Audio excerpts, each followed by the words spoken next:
یہ نماز حالات بدل سکتی ہے، انقلاب. اور دوسری چیز توبہ کرو، استغفار کرو.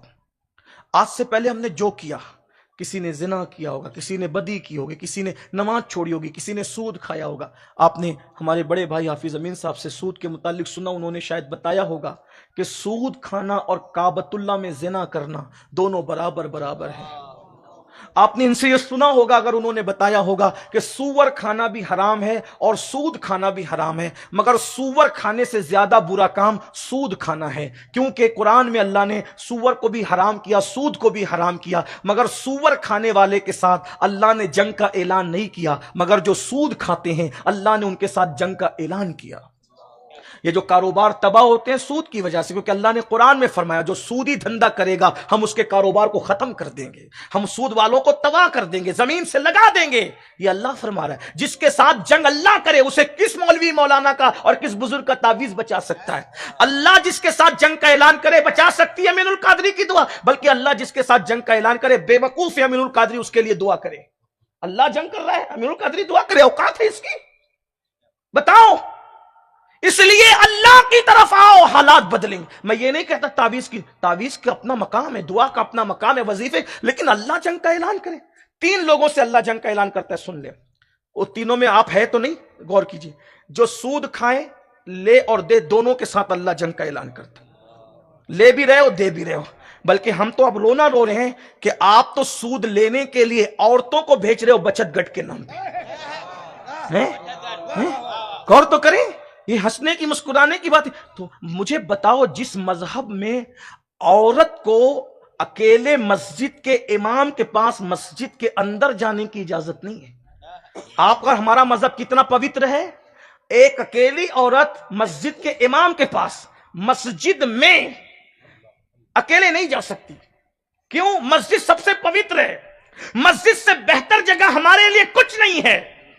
پاپی سے پاپی بھی مسجد میں سدھر کر کے جاتا ہے، بہت ہوشیار ٹینشن ہو کے جاتا. جب امام مسجد کے پاس مسجد کے اندر اکیلے عورت کو جانے کی اجازت نہیں، تو اپنی عورتوں کو، بیٹیوں کو، بہنوں کو قرض لینے کے لیے اکیلے کیسے بھیج رہے ہو؟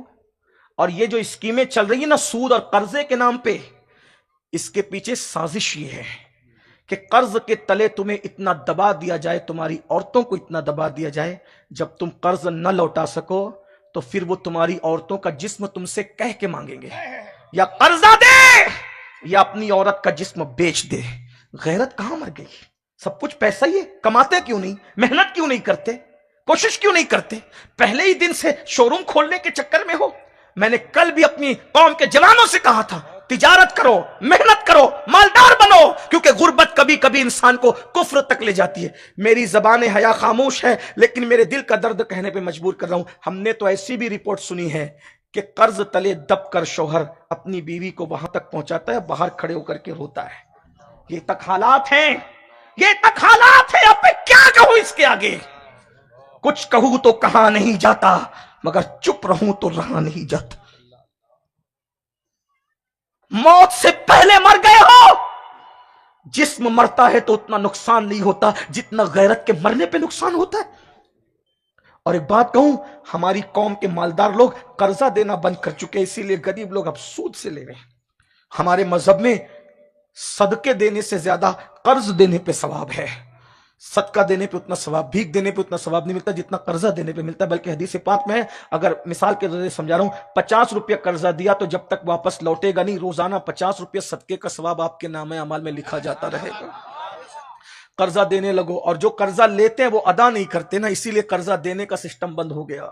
اور میرے آقا علیہ السلام جس پہ قرضہ باقی ہوتا تھا، شروع اسلام میں اس کی نماز جنازہ نہیں پڑھاتے تھے. آقا فرماتے تھے کہ جس کے اوپر قرضہ باقی میں اس کا جنازہ نہیں پڑھاؤں گا. اس لیے میرے بھائیوں، لو تو دو. اور لیکن یہ جو ہو رہا ہے نا، مرد اور لڑکے خاص طور پہ کامچور ہوئے ہیں. جینس پہنیں گے، ٹی شرٹ اچھی پہنیں گے، بازو بنا لیے اور بائک پہ گھومتے رہیں گے، کمائیں گے نہیں، کیونکہ ان کو پہلے دن شو روم چاہیے. میرے بھائیوں، جب مصر کے بازار میں ہمارے آقا تاجر بن کے کھڑے ہو سکتے ہیں تو پھر کارنجا کے بازار میں ہم کل کمانے کے لیے ذلت کی جگہ کھڑے ہوگا، اللہ اس کو عزت عطا کرے. مت شرماؤ، کماؤ. ہمارے بہت سارے بزرگوں، کوئی درزی تھے، ہمارے کوئی بزرگ درزی تھے، کوئی بزرگ چمڑا پکاتے تھے، کوئی بزرگ چپل سیتے تھے، چپل سینے والے بھی ہمارے اولیاء گزرے ہیں. بلکہ آپ کو اگر نہیں پتا ہے، بات آگے بڑھ رہی ہے لیکن اگر نہیں پتا ہے تو آپ کی معلومات کے لیے بتا دوں کہ ایک حیدرآباد میں قطب تھے، قطب، اور وہ چپل سلا کرتے تھے. اور ہمیں شرم آتی ہے. اور اورنگزیب کو مہم درپیش تھی، اور بادشاہوں کی عادت تھی، چونکہ پہلے ایسے لوگ پیدا نہیں ہوئے تھے جو ولیوں سے روکا کرتے تھے، تو بادشاہ لوگ کیا کرتے تھے، دو کام. بڑی مہم مصیبت کی آئی، جو زمین کے اوپر ولی ہے اس سے بھی دعا لیتے تھے، اور جو زمین کے اندر ولی اس سے بھی دعا لیتے تھے. حیدرآباد کے قلعے پہ روز حملہ ہو رہا ہے، حملہ ہو رہا ہے، حملہ ہو رہا ہے، لیکن واپس آ رہے، صبح جاتے شام کو آتے ہیں. اورنگزیب 2 رکعت پڑھ کر کے رونے لگے، کہنے لگے اللہ میری مدد کر، کوئی ایسا بندہ بتا دے جو دعا کرے اور میرا کام ہو جائے. اورنگزیب تم خود کیوں ڈائریکٹ دعا نہیں کر رہے ہو؟ اورنگزیب جانتے ہیں کہ سب کی دعا برابر نہیں ہے. خدا سب کی سنتا ہے لیکن سب کی برابر نہیں ہے، کیونکہ وہاں فوراً کرنٹ والی دعا چاہیے تھی، کیونکہ قلعہ فتح کرنا تھا. اس سے پتا چلا جہاں طاقت ہار جاتی ہے وہاں دعاؤں سے کام چلتا ہے. اس لیے ہمیں 2 چیزوں کے سہارے آگے بڑھنا چاہیے. ایک اپنی محنت ہو، اور محنت کے پیچھے کسی کی دعا ہو. نری محنت بھی کام نہیں آتی، نری دعا بھی کام نہیں بناتی. پہلے کام محنت کرو، پھر پیچھے دعا کرو. محنت اور دعا ساتھ ساتھ چلتے ہیں تو پھر بدر میں کامیابی نصیب ہوتی. رسول اللہ نے پہلے محنت رکھی، پھر دعا کی کامیاب ہو گئے. اسی طرح دیکھتے چلے جاؤ، محنت اور دعا ساتھ ساتھ ہو، نری دعا بھی نہیں چلے گی، نری محنت بھی نہیں چلے گی. یہ ایک الگ عنوان ہے پھر کسی موقع کے لیے، کہیں کے لیے. لیکن اورنگزیب نے ہاں تو مولا کوئی ملا دے. اشارہ ہوا، اورنگزیب قلعے کے اندر ہی بڑا قطب بیٹھا ہے، اور اس کا پاور روحانی ایسا ہے کہ تیری تلوار مان پڑ گئی. اگر تو کامیاب ہونا ہے تو پہلے جا کے اس سے دعا لے. وہ اورنگزیب حلیہ بدلا، پھٹے پرانے کپڑے منہ چھپایا، اندر داخل ہوئے. قلعے کے دیوار کے سائے میں چپل سیتے بیٹھے حلال کے لیے. چپل چرانا عیب ہے، چپل سینا عیب نہیں ہے. اگر شرم آتی ہے تو چپل چرانے میں آنا چاہیے. مسجدوں میں تو چپل چوری کرتے ہو، موبائل چوری کرتے ہو، اور چپل سینے میں نہیں، حلال میں شرم نہ کرو. ولی جب بیٹھ کر کے سی سکتا ہے. یہی تو ہے، ہم نے ولیوں کی ڈیفینیشن بھی بدل دی. ہم نے تو جب سے یہ کہنا شروع کیا کہ ہاتھ میں تسبیح، بغل میں مصلی اور سینے پہ قرآن ہے، وہی اللہ کا ولی ہے. میں نے کہا صحیح پہچان نہ پیش کر سکے، جو خود حلال نہ کھائے اور دوسروں کی جیب کو للچائی ہوئی نظر سے دیکھے، وہ بہت کچھ تو ہو سکتا ہے، ولی نہیں ہو سکتا. ولی لوگ الگ ہے. ہاتھ میں تسبیح، بغل میں مصلی، نیک تو ہو سکتا ہے، ولی نہیں ہو سکتا. یہ ایک الگ سا عنوان ہے. بہرحال بات چل رہی تھی کیا تو کہ اور اپنی جوتی رکھ دی. پورے کپڑے بدل لیے تھے اورنگزیب بھی. بادشاہ تو پھر بادشاہ ہے، پورے کپڑے بھیس بدل لیے پھٹے پرانے، لیکن جوتی وہی خوبصورت. میں اورنگزیب کی توہین نہیں کر رہا ہوں، مجھ پہ توہین کا الزام نہ لگانا، کیونکہ لوگ سنتے بھی ہے، سنتے بھی ہے، لیکن یہ بات کے طور پہ کی جاتی ہے نا. خوبصورت سی جوتی رکھی اور کہا لو سلو. لیکن وہ بھی ولی بھی بھولے لوگ ہوتے. نظر نیچی کر کے تھے. جب خوبصورت بادشاہ کی قیمتی جوتی دیکھی تو خود ہی کہہ اٹھے اورنگزیب پھٹی ہوئی جوتیاں سلی جاتی ہے نا، اتنی قیمتی جوتیاں تھوڑی سلی جاتی ہیں. اورنگزیب کہہ کے پہچان تو لیا حلیہ بدلے ہوئے کو، لیکن اپنے آپ کو بھی تو بے نقاب کر دیا. اس لیے کہ آپ ہی تو وہ ہیں نا جو اورنگزیب کو اس حلیے میں بھی پہچان لیتے ہیں. تو کہا جب نہیں سلی جاتی نئی جوتیاں تو پھر اٹھیے اور دعا کیجئے کہ قلعہ فتح ہو جائے. کہا تو شاید کسی غلط آدمی کے پاس آ گیا.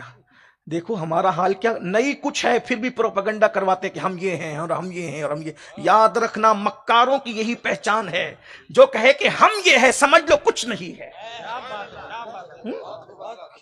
جو کچھ ہوگا وہ چھپائے گا، کیونکہ دو عالم سے کرتی ہے بیگانہ دل کو. عجب چیز ہے لذت آشنائی، شہادت ہے مقصود مطلوب مومن، نہ مال غنیمت نہ کشور کشائی.